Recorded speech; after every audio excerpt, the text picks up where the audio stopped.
उडेरोलाल मां ख़बर ईंदा हलूं त SSP मटियारी मोहम्मद कलीम मलिक जे हिदायतुनि ते DSP खेबराणी Tariq खानज़ादो, DSP Matiari, SSP Matiari जो PRO मुश्तबा मेमून, SHO खेबराणी शाह ज़मान चांडियो, खेबराणी थाणे जो वॾो मुंशी रम्ज़ अली मीरजत ऐं ॿियनि मुख़्तलिफ़ थाणनि जी पुलिस पारां कंबाइन ऑपरेशन कयो वियो, जंहिं में मुख़्तलिफ़ शहरनि खंडू, उडेरोलाल विलेज, उडेरो स्टेशन ऐं खेबर जे होटलनि, दुकाननि ऐं बस स्टॉप जे शकी माण्हुनि जी तलाशी ऐं डिजिटल मशीन ज़रिए शकी माण्हुनि जी तफ़्तीश पिण कई वई, जंहिं में SHO उडेरोलाल विलेज ठारू खान भट्टी, SHO खेबराणी शाह ज़मान चांडियो, SHO मटियारी ज़ुल्फ़कार ओडाणू, वॾो मुंशी मुज़फ़र सारियो। SHO स्टेशन जो चवणु आहे त हिन कंबाइन ऑपरेशन जो मक़सदु शहरियुनि खे तहफ़्फ़ुज़ फराहम करणु ऐं अमन अमान खे बरक़रार रखणु आहे। अगरि शहरियुनि खे कंहिं बि माण्हू में शक आहे त ही फिलाणू माण्हू हिते जो न आहे त फौरी तौर ते पुलिस खे इतला कयो वञे। पुलिस हर वक़्तु अवाम सां राब्ते में रहंदी। Soomro 3D wallpaper and PVC panel shop दे रहा है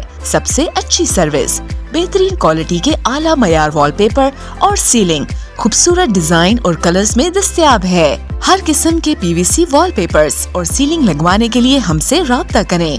हैदराबाद, कासिमाबाद, लतीफाबाद, जामशोरो, मीरपुर खास और सिंध के मुख्तलिफ शहरों में सर्विस मौजूद है। Soomro 3D wallpaper and PVC panel. राब्ता नंबर रंजन अली सोमरो 0333 370 2516, व्हाट्सएप 0333 370 7886। मज़ीद ख़बरनि ऐं तफ़सीलात लाइ विज़िट कयो असांजी वेबसाइट www.awamiNewsHD.com ऐं ॾिसंदा रहो अवामी न्यूज़ HD।